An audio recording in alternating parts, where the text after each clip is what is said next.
How's it, everyone? It is my absolute privilege to be presenting here at Thicket Forum again today. I'm so sorry that I can't be there in person. I would have loved to be there. I am Stephanie van der Merwe, and I'm a postdoc at UCT in Zambia. And I just want to focus on two things today. First, how we developed a practical workflow for doing ecosystem condition assessments nationally, and then second, what that workflow revealed about the current condition of subtropical thicket. So rather than jumping straight into the final map, which I'm sure you all want to see, I want to briefly walk you through the logic behind the assessment, because much of the value lies in how ecological understanding was translated into a spatially explicit condition map. So this work started as part of the SBAPP project, which stands for Spatial Biodiversity Assessments, Prioritization and Planning. The aim is to develop spatially or national spatial data sets on ecosystem condition or degradation across several Southern African countries.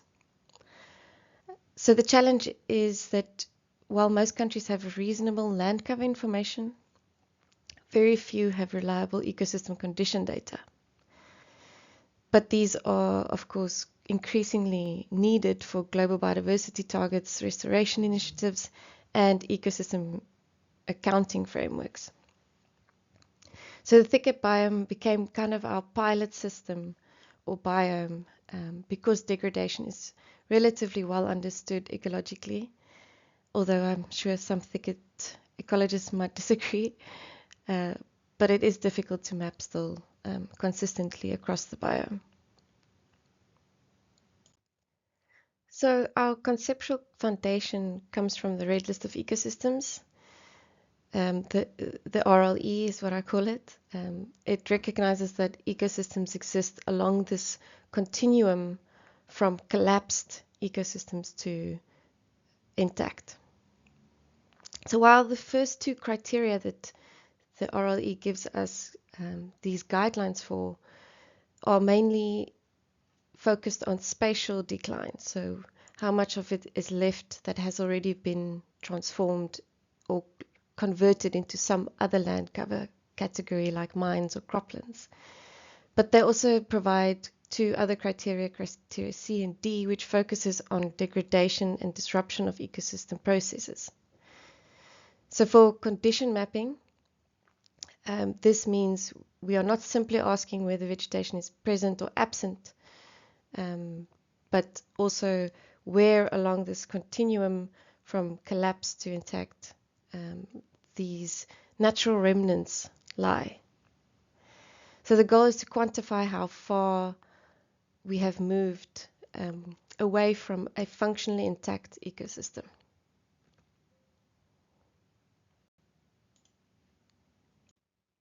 So as ecologists, we can generally recognize condition in the field.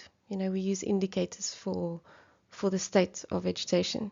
So we can distinguish intact thicket from moderately degraded to severely degraded to completely collapsed based on the changes in structure, function, and cover of the vegetation. But satellites don't see ecosystems this way. So here at the bottom you can see the satellite observations from above and then the field observations at the top. So our challenge is connecting these two perspectives so that the satellite observations can identify where ecosystems sit along this continuum.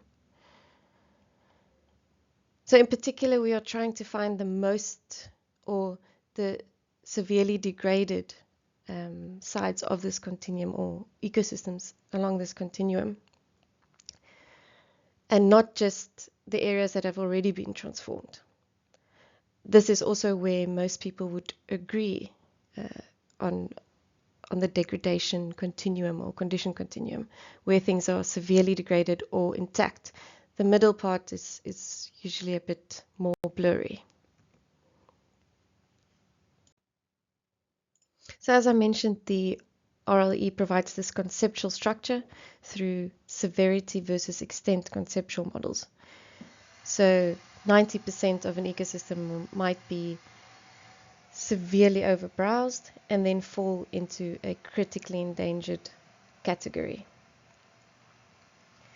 So to develop data that can inform this process, this workflow emerged because we needed a practical, context-dependent and scalable workflow to do this nationally. And Thicket became our system where we could develop and test that workflow. And the workflow is summarized in this preprint, which you can download if you're interested. So this workflow has 6 steps. We start by defining ecologically meaningful units. Then we identify the key pressures and drivers of change, define the reference conditions, so what an intact system looks like. We select indicators of condition, then choose appropriate remote sensing metrics, and then the last step would be to map ecosystem condition and select thresholds for classes if needed. So this first step, I'll take you through the thicket biome steps. We start by defining ecologically meaningful units for the assessments, and we use South Africa's national vegetation map. And together with our thicket experts, we decided to group the vegetations into broader ecosystem groups because degradation tends to occur similarly within these groups. So this was done for arid thicket, valley thicket, mesic thicket, and dune thicket, and then also the mosaics associated with each. We got a lot of this information also from the thicket ecosystem guidelines. So this step is important because condition only makes sense relative to ecosystem type. But for data development, we agreed that ecosystem groups would suffice for creating condition maps. So the next question is, what pressures actually drive the degradation? So different ecosystems have different degradation pathways. So this was just from the paper where we classified or scored each biome's key threats. So this was for the IUCN threat classification scheme.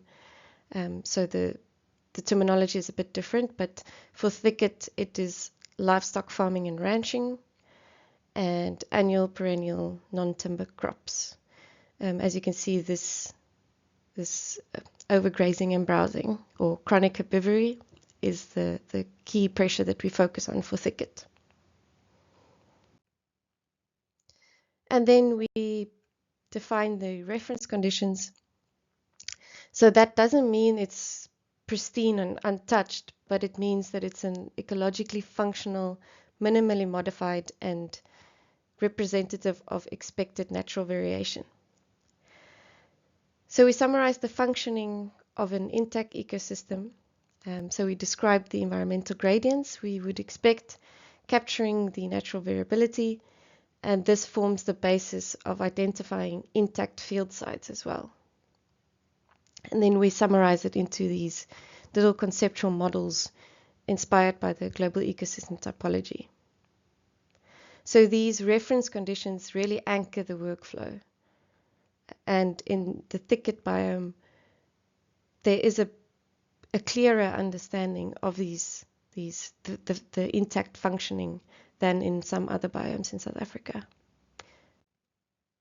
So this is just an example of the descriptions where we summarize the key traits, the ecological traits, the key ecological drivers, the pressures, and then the general distribution of these ecosystems.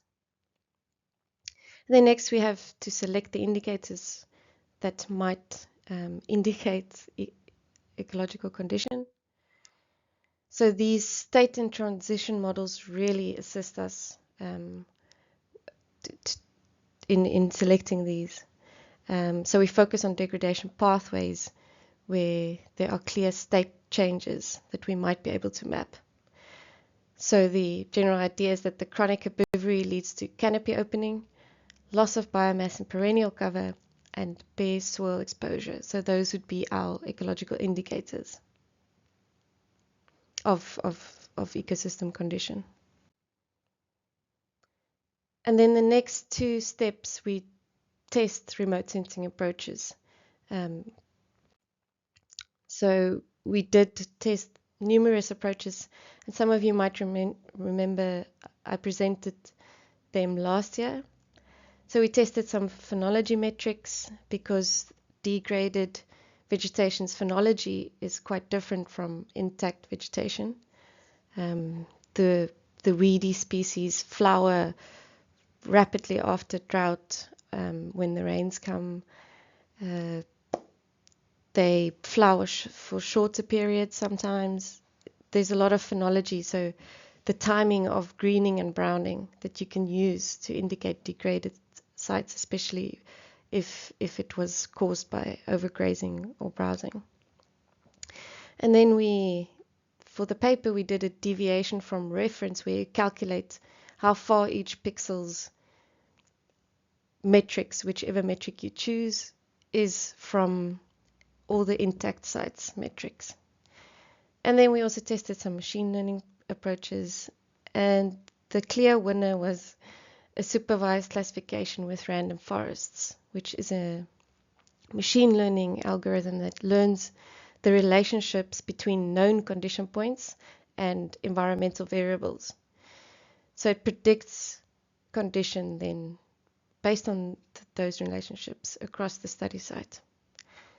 So we trained separate models for each of the ecosystem groups. So arid, valley, and mesic thicket would have their own model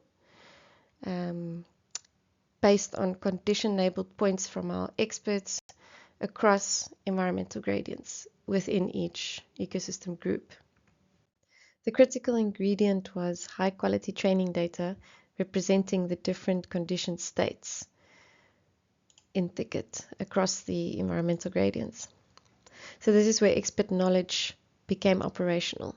So we assembled these condition labeled points, like illustrated below, from multiple sources. So from expert interpretation, known biospheres, field observations, and then transformed is quite obvious.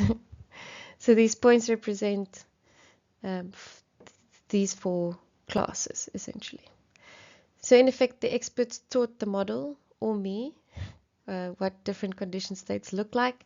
And then after a while, staring at these biospheres or herbivory gradients, the patterns do start to stand out.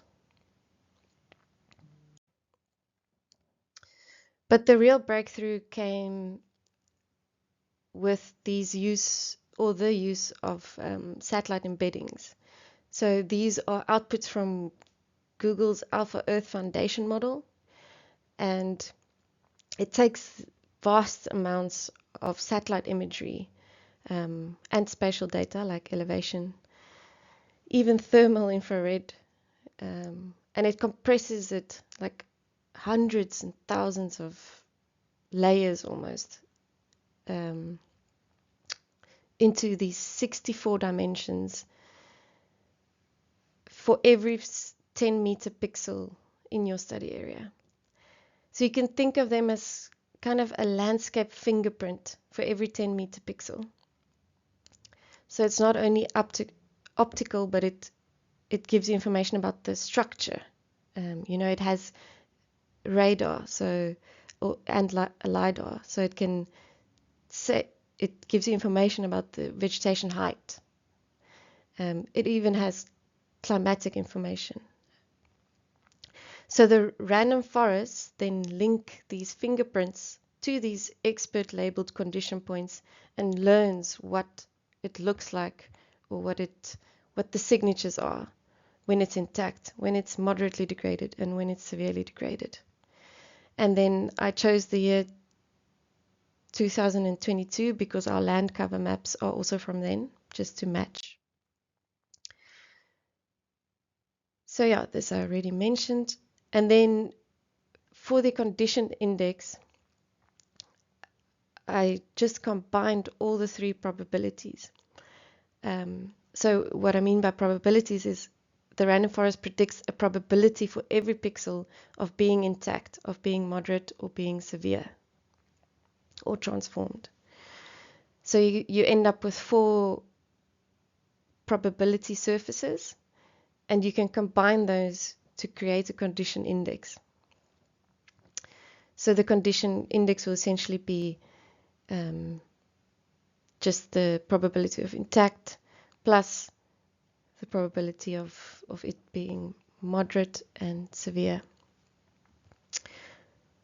So it represents condition on this continuum, but the thresholds for each of these classes will always be a bit arbitrary, but we try to at least combine it in a logical way.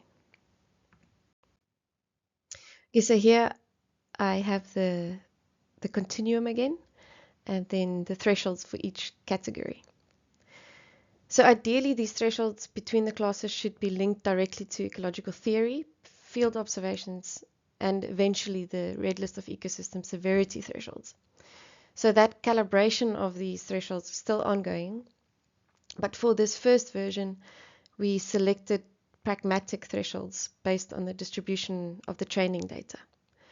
So transformed areas were identified directly from the 2022 National Land Cover Map, and they were assigned a value of minus 0.1 because we don't consider them functionally intact, or there is no more function of the ecosystem if something is a cropland, for instance.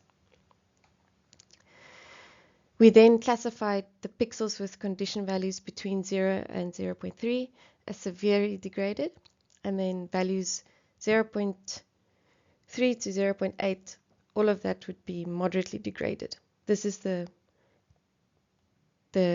just a moderate class between severe and intact. And then everything above 0.8 would be considered intact.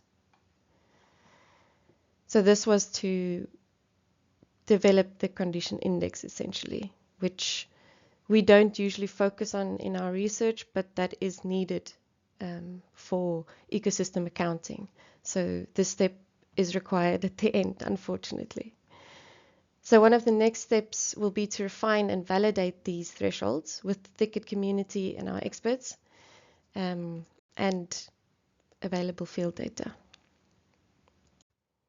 So for the results that you've probably all been waiting for, this is the first biome-wide ecosystem condition map produced using this workflow. And what is encouraging is how strongly the outputs align with the known ecological patterns. So many of the major degradation gradients recognized by this community appear clearly in the map, particularly where chronic herbivory has been concentrated in the arid and valley thicket over long periods, and where canopy collapse is well documented. So you can see those areas in orange and yellow where it has been chronically overgrazed or browsed for decades or longer. And then the dark red are completely transformed areas. And then the intact remnants are often concentrated in areas with lower historical grazing or browsing pressure on the steeper or less accessible terrain and within some of the protected areas.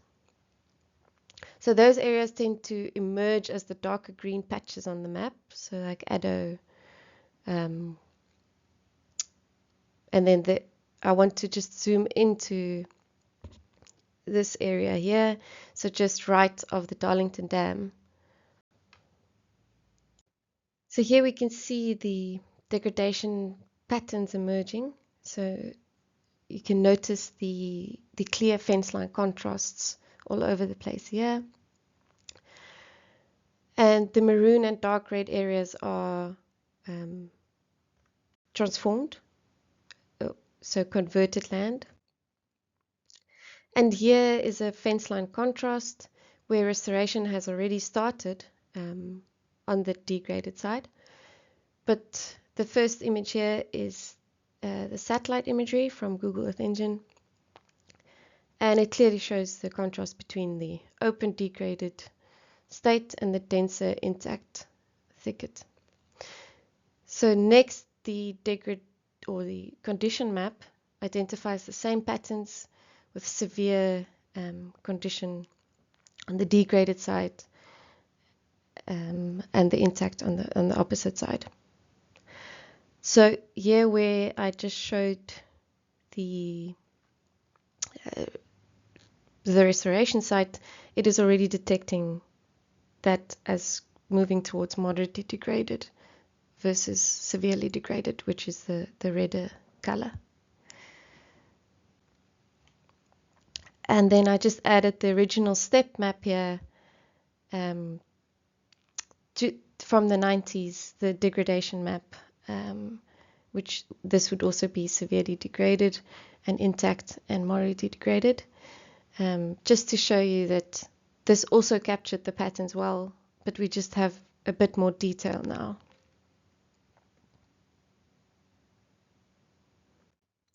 And then here I just wanted to show the drone image from Alistair at the same site. So you can see a dramatic difference in the vegetation structure across the fence line.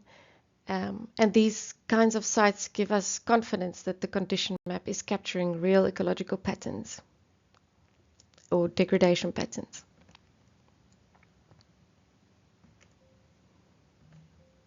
So here I'm just summarizing the key statistics, the proportions of each class in each ecosystem group. So for arid thicket, only 4% of the area was predicted to be intact, and the arid karoo mosaics only 1%. So more than 50% of each of these ecosystem groups were predicted to be severely degraded, which is quite alarming. And I just quickly wanted to show that only 1% of arid thicket is outright habitat loss, so converted to a cropland or something else. And in previous assessments, that's the only thing that would have been detected properly. So we now have this substantial amount of area that we have more information for to contribute to red listing these ecosystems. And another thing to note is just how large proportion or percentage of each ecosystem group falls in the moderate degradation category. And then a bit of a sad reality in thicket is this green intact percentages for every ecosystem group is very low. And then the big reveal. I know this is what everyone wants to see, and it is also what makes me the most nervous to show, because I have to say the disclaimer that these are just the likelihoods of pixels being intact or degraded. So we should read this as 8% of the entire biome is mostly intact based on the thresholds that we selected for each class. Okay, so now that is out of the way, almost 40% of the entire thicket biome is severely degraded. So this means it is at high risk of already being collapsed. 40%, so this includes the mosaics and the mesic thicket. I did exclude dune thicket here, just so that everyone knows that is not included in these figures. So the biome is severely degraded, and then the rest would all be moderately degraded.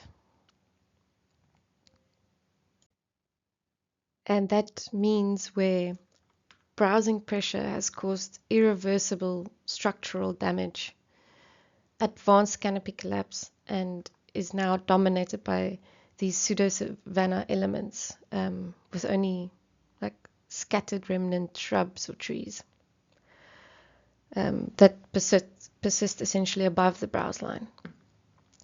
So to the right of the drone image is what we would call severely degraded. And then also where passive recovery is highly unlikely. And then for the restoration targeted ecosystems, I assumed that would be arid and valley thicket and then mosaics.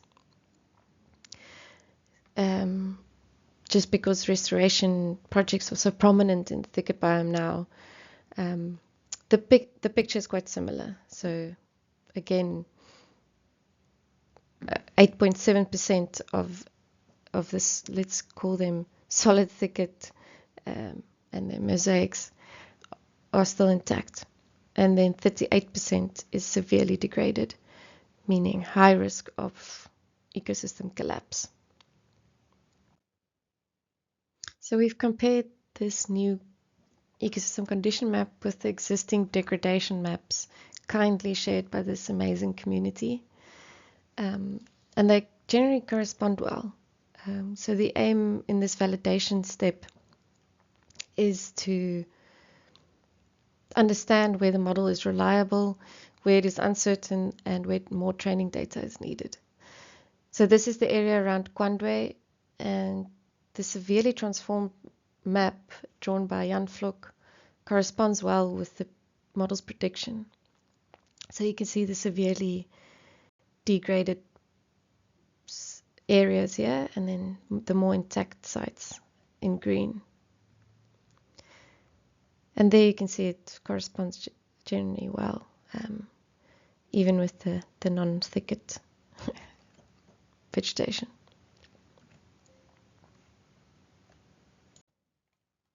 So if there's one key message that I would like you to take home today, it would be that we are trying to combine ecological expertise and knowledge with remote sensing and AI to translate like decades of research and degradation understanding into ecosystem condition maps.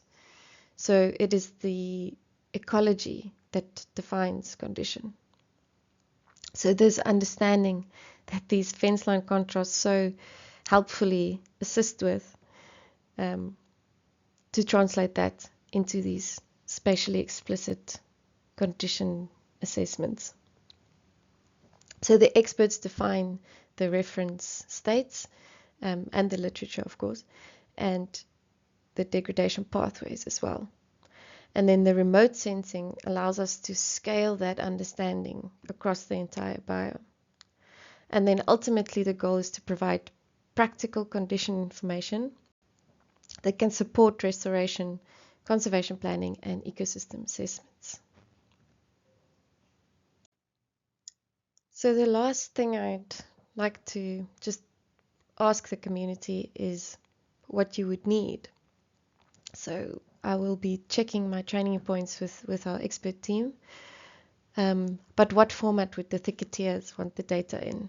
At the moment, we have a 3-band raster with probabilities. So the probability of being intact, probability of being degraded, or severely and moderately degraded for each pixel. And then we also have the condition index based on our selected thresholds.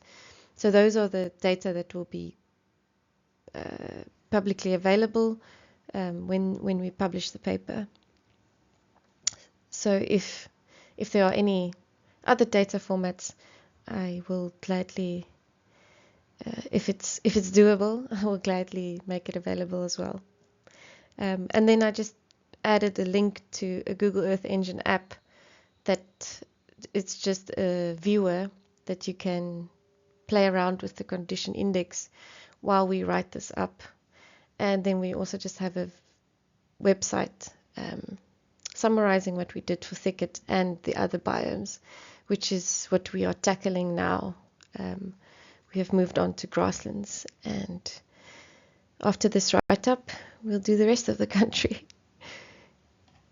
Thank you so much for listening, and I hope this information will be valuable to the thicket community.